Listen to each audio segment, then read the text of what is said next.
le guide des 7 dimensions de l'au-delà. Ceci est un guide des royaumes spirituels.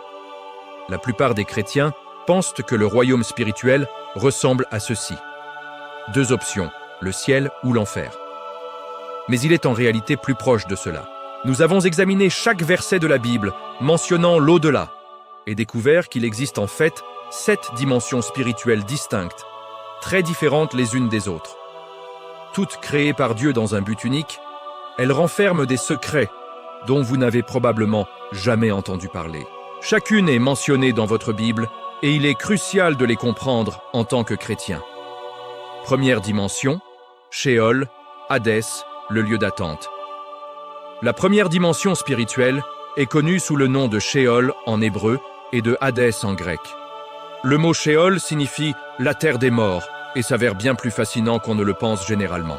Vous pouvez considérer le Sheol comme une immense cellule de détention pour tous les morts en attente de la résurrection et du jugement. Mais ce qui est intéressant, c'est que le Sheol est divisé en 2 royaumes distincts. Dans l'Ancien Testament, toute personne qui mourait allait au Sheol. Mais le royaume du Sheol où elle se retrouvait dépendait du choix qu'elle avait fait sur terre. Avant de poursuivre notre exploration de l'au-delà, nous devons comprendre la vérité sur notre propre planète.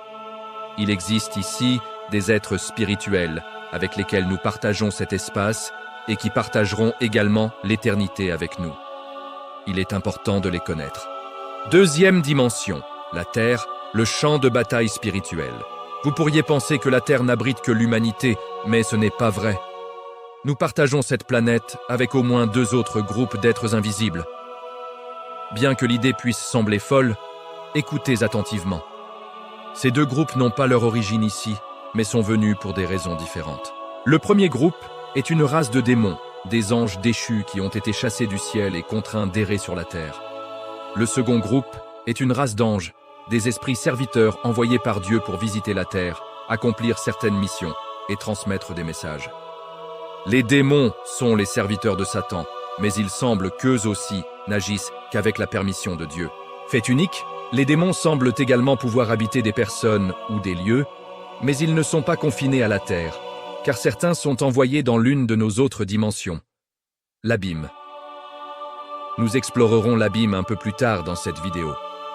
Certains des êtres spirituels les plus puissants des 2 camps sont désignés pour dominer une personne, une communauté ou même une nation. Ces dirigeants supérieurs sont appelés des princes. Mais l'un de ces êtres s'est élevé pour devenir le prince de quelque chose de bien plus grand. Le monde entier était sous son pouvoir et son influence. C'est cet être qui a plongé le monde dans le péché et les ténèbres dans le jardin d'Éden. Le diable lui-même, Satan, le serpent, le grand dragon. Retour au Sheol, le torment et le repos. Dans l'Ancien Testament, si une personne mourait, elle était envoyée dans l'un des 2 royaumes du Sheol. Ceux qui avaient foi dans le Dieu d'Israël étaient envoyés dans le royaume que Jésus appelle le sein d'Abraham, décrit comme un lieu de réconfort. Ceux qui n'avaient que pas fait confiance à Dieu étaient envoyés dans un lieu simplement appelé le tourment. Le tourment est un royaume à l'intérieur du Sheol, décrit comme une agonie de feu où aucun soulagement n'est permis. Il n'y a même pas une goutte d'eau pour rafraîchir une langue desséchée. Ce n'est pas une expérience très agréable, n'est-ce pas? Ne vous inquiétez pas, il y a des royaumes bien pires sur notre liste que nous allons explorer. Un grand abîme sépare les 2 lieux pendant que leurs habitants attendent leur sentence ultime. Tels sont les royaumes du Sheol. Troisième dimension, le paradis, la transition complexe. Notre 3e royaume spirituel s'appelle le paradis. C'est ici que la compréhension de l'au-delà par la plupart des gens se complique. Plus tard, nous parlerons du ciel comme d'une dimension. Mais il y a quelques endroits sur Terre où j'ai pu expérimenter un avant-goût du ciel. Lorsque je chante des louanges à l'église, lorsque je suis en communion avec ma famille en Christ, et dans la méditation paisible de ma propre chambre. Aujourd'hui, nous nous sommes associés à Mantis Sleep en tant que sponsor, car je veux que vous essayiez cet incroyable masque de sommeil qu'ils ont créé. Il vous plonge dans une obscurité totale lorsque vous le mettez, vous permettant de dormir n'importe où et n'importe quand. Il est également équipé d'écouteurs Bluetooth ultra fins intégrés. Il y a peu d'endroits où je me sens plus proche de Dieu que lorsque j'enfile ce masque. que je lance des pistes de louanges instrumentales et que je parle à Dieu de ma journée. C'est devenu une habitude régulière qui m'aide à terminer chaque journée avec le Seigneur. Il propose une large gamme de masques qui améliorent considérablement la qualité de votre sommeil. Bénéficiez de 10% de réduction en utilisant mon lien dans la description ou le code Bible pour améliorer votre sommeil et trouver ces précieux moments avec Dieu. Le paradis est un lieu mentionné à la fois par Jésus et Paul dans les Écritures. Jésus l'évoque en s'adressant aux brigands repentis sur la croix, et Paul mentionne avoir été enlevé au paradis, le nommant également le troisième ciel. Mais le royaume appelé paradis n'est pas aussi simple que nous le pensons. La raison pour laquelle le paradis est un royaume si complexe est qu'il a 3 formes différentes à travers la Bible. La première forme du paradis, l'Éden, le chevauchement physique et spirituel.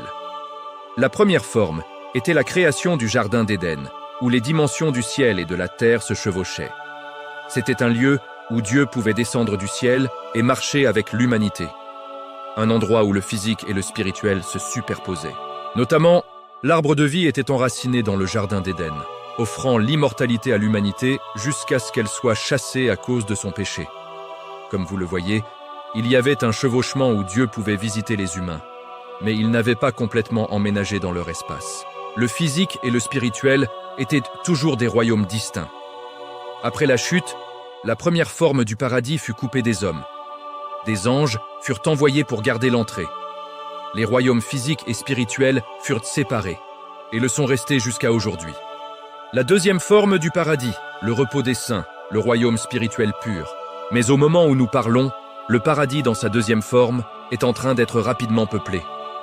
Tout chrétien qui meurt dans la foi aujourd'hui va directement à ce second paradis. Ceci est possible grâce à une action très spécifique et souvent négligée de Jésus. Ce n'est ni son enseignement, ni sa mort, ni même sa résurrection, mais quelque chose que la plupart des gens ignorent. Entre sa mort et sa résurrection, Jésus a visité le Sheol. Après avoir porté les péchés du monde et les avoir payés de son sang, il avait une nouvelle cruciale à partager avec les esprits emprisonnés. À ceux qui étaient au sein d'Abraham, les fidèles, il a déclaré que tout est accompli et a ouvert un passage entre le Sheol et le paradis pour eux. À ce moment-là, les âmes de tous ceux qui sont morts dans la foi ont voyagé du Sheol au paradis sous forme spirituelle. Ils n'ont pas encore reçu leur nouveau corps physique et n'ont pas été complètement réunis à leur Créateur. Mais ce paradis n'est pas à prendre à la légère. Considérez la deuxième forme du paradis comme une restauration spirituelle du jardin d'Éden, sans le chevauchement physique. Nous voyons même l'arbre de vie réapparaître, une caractéristique de ces 3 formes du paradis. La troisième forme du paradis, la nouvelle terre, l'union finale. Cependant, ce n'est pas la forme finale du royaume. La première forme était un chevauchement entre le spirituel et le physique. La seconde est un royaume purement spirituel. Mais la troisième sera une fusion complète des deux. Quelque chose d'infiniment grandiose que nous aborderons à la fin de cette vidéo. 5e dimension, l'abîme, la prison démoniaque. La 5e dimension est connue sous le nom de l'abîme. C'est de loin le royaume spirituel le plus unique que nous ayons abordé jusqu'à présent, car il a été créé par Dieu dans un but très précis. Il est décrit comme un puits sombre et sans fond où sont emprisonnés les démons les plus malfaisants. Si le Sheol est une cellule de détention pour l'humanité, l'abîme est un cachot pour les démoniaques. La question que l'on peut se poser est la suivante. Qu'est-ce qui détermine quels démons sont jetés dans l'abîme et lesquels sont autorisés à rester sur la terre? N'est-ce pas la même chose des démons qui torturent et possèdent les gens? C'est une théorie, mais il existe des preuves bibliques suggérant que les démons envoyés à l'abîme sont uniquement rebelles. Comme nous le savons par des passages tels que Job 1 et Luc 8, les démons sur terre ne peuvent agir qu'avec la permission expresse de Dieu. Les démons ont la capacité et le désir de faire la guerre et de détruire l'humanité. Mais la raison pour laquelle ils ne le font pas est qu'ils savent que s'ils agissaient sans la permission de Dieu, ils seraient jetés dans l'abîme, un lieu où ils sont enchaînés dans les ténèbres, complètement exclus du royaume physique, où leurs jours de possession et de tourment sont terminés. Alors, quel crime un démon pourrait-il bien commettre pour mériter cette peine de prison brutale? Et pourquoi Dieu ne les enferme-t-il pas tous, puisqu'il terrorise déjà son peuple? Il y a une histoire où les démons semblent avoir franchi la ligne, la création des Néphilim dans la Genèse, où l'on apprend que les fils de Dieu ont dormi avec les filles des hommes et ont engendré une descendance. Cette progéniture mi-démon, mi-humaine est devenue une sorte d'espèce surhumaine. Peut-être est-ce un exemple biblique de démons qui ont agi au-delà de la permission expresse de Dieu. En conséquence, ils ont été enfermés dans l'abîme. Cela pourrait expliquer pourquoi les démons n'ont plus jamais tenté de se reproduire avec des femmes humaines. Ainsi, parmi tous les démons, les pires des pires sont enfermés dans l'abîme. On ne peut qu'espérer que la sécurité y est maximale, car un monde où les démons les plus vils se promèneraient serait pire que tout ce que la Terre ait jamais connu. Malheureusement, j'ai une mauvaise nouvelle. Dans le livre de l'Apocalypse, au son de la 5e trompette du jugement, quelque chose de terrifiant se produit. L'un des démons est décrit comme une étoile tombée, image scripturale des anges qui ont suivi Satan dans sa chute. Son nom est Abaddon en hébreu, Apollyon en grec et Destructeur en français. Son nom est tellement puissant qu'il est mentionné dans 3 langues différentes. Il est établi comme roi sur les démons les plus pervers de l'abîme, surnommé l'ange de l'abîme. Après la 5e trompette, il reçoit la clé du puits de l'abîme. Il ouvre le cachot démoniaque et une épaisse fumée s'en échappe, pareille à celle d'une gigantesque fournaise. La fumée obscurcit le soleil et le ciel, et de la fumée sortent des hordes de démons emprisonnés. Ils se forment en vagues de sauterelles. Contrairement aux sauterelles envoyées sur les Égyptiens, celles-ci reçoivent l'ordre de ne pas nuire à l'herbe ni à aucune plante, mais seulement aux hommes qui n'ont pas le sceau de Dieu sur leur front. Il leur est interdit de tuer, mais il leur est donné le pouvoir de torturer l'humanité rebelle pendant 5 mois. Ces démons sont différents de toutes les sauterelles que vous avez jamais vues. Ils sont décrits ainsi: des chevaux préparés pour la guerre, avec des couronnes d'or sur la tête, des visages ressemblant à des visages humains, des cheveux comme ceux des femmes et des dents comme celles des lions. Ils portent des cuirasses de fer, et le bruit de leurs ailes est comme le tonnerre de nombreux chevaux et chars se précipitant au combat. Ils ont aussi des queues avec des aiguillons comme des scorpions, avec lesquels ils tourmenteront les gens pendant 5 mois. Toutes ces horribles aberrations sont menées par leur roi, Apollyon, l'ange de l'abîme, l'une des étoiles tombées du ciel. L'abîme est l'Antichrist. Mais l'abîme dans l'Apocalypse a plus à offrir. Je dois admettre que je ne comprends pas tout. Dans Apocalypse 11, il semble que la bête, que l'on croit être l'Antichrist, sorte de l'abîme. Mais dans Apocalypse 13, il sort de la mer. Je n'ai aucune idée de la façon dont cela pourrait avoir un sens, mais j'ai entendu des théories intéressantes.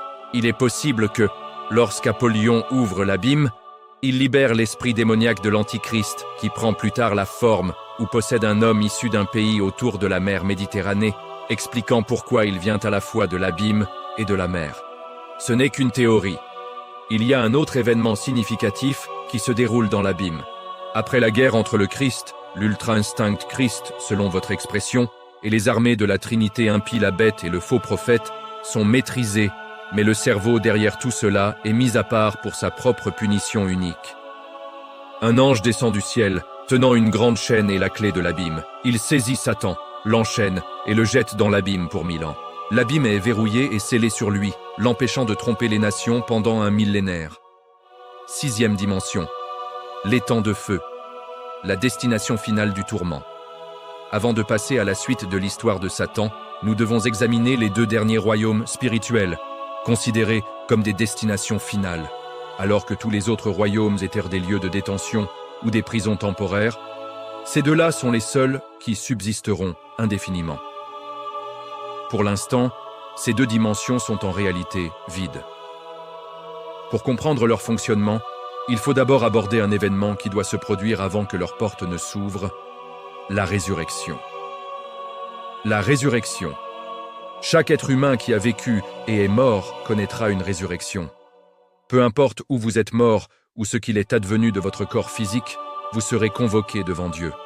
Cet événement de la résurrection se déroule en 2 parties. Les croyants et les non-croyants sont ressuscités, mais à des moments différents, face à des jugements différents et se dirigeant vers des destinations différentes. La première résurrection est un événement joyeux. Il est promis à chaque croyant un corps glorifié semblable à celui que Jésus-Christ a reçu après sa résurrection. Dieu a créé l'homme et la femme à son image et a jugé la création bonne. Cette bonne création incluait nos corps. Pour la première fois, les humains verront leur corps spirituel et physique fusionnés miraculeusement en un corps parfait, puissant et complet. Dieu ne souhaite pas racheter seulement notre être spirituel, mais aussi notre être physique.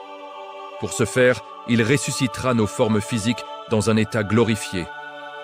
La seconde résurrection, cependant, est sombre.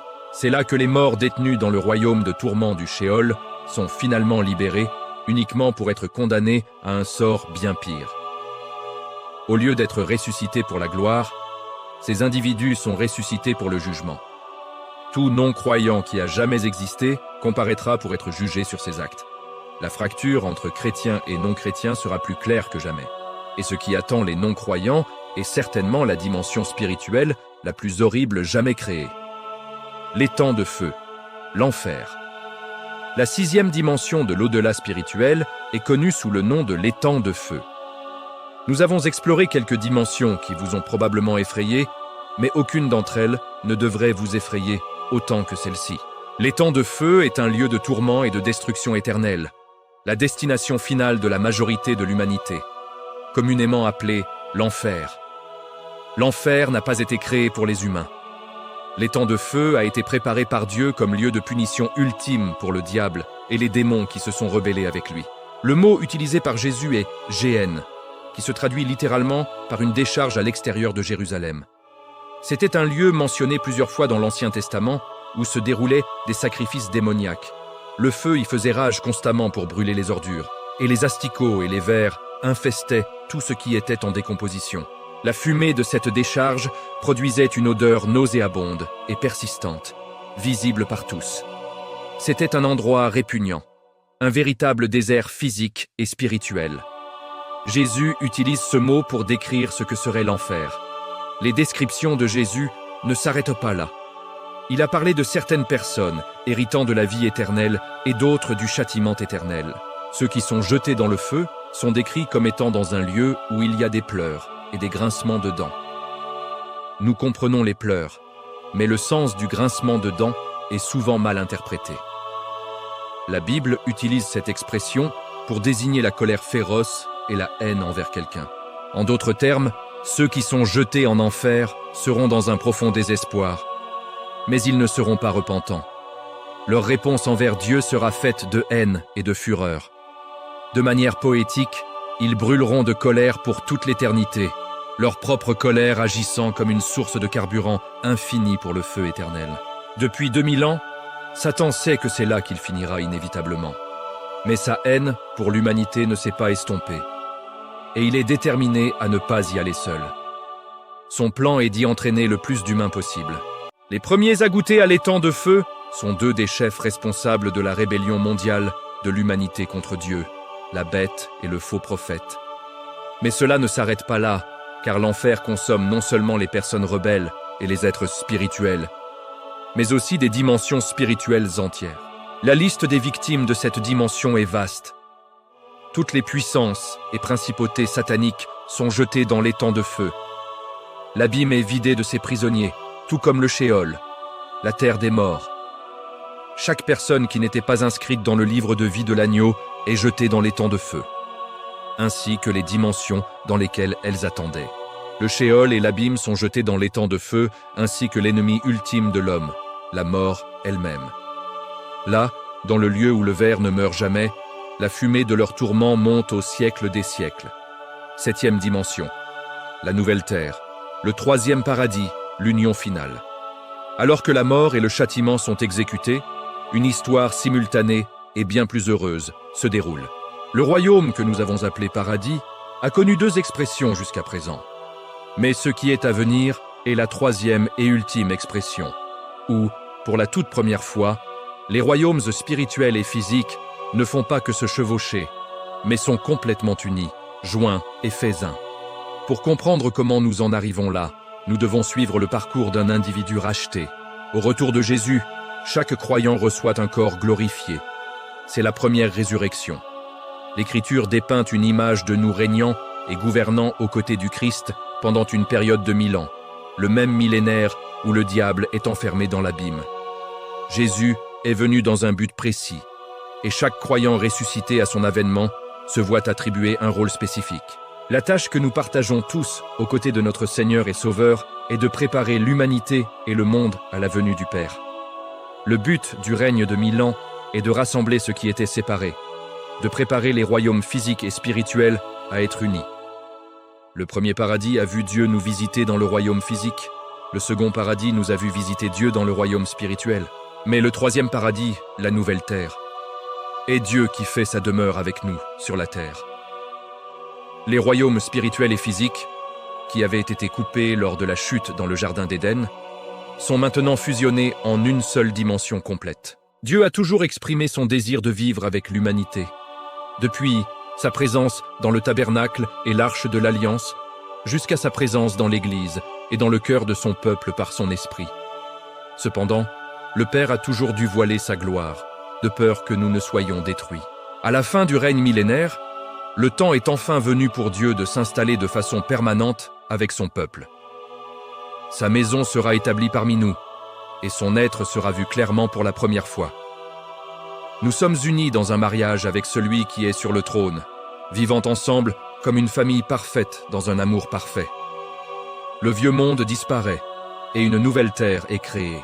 La Nouvelle Jérusalem, une magnifique cité aux rues d'or et de pierres précieuses, est descendue et établie sur la nouvelle terre. Nous assistons à une nouvelle fusion complète du spirituel et du physique dans cette Jérusalem, tout comme nos corps physiques et spirituels ont été unis. Cette union magnifique devient encore plus merveilleuse. Dieu le Père entre enfin dans notre royaume pour vivre avec nous pour toujours. Le soleil et les étoiles sont remplacés par sa glorieuse présence.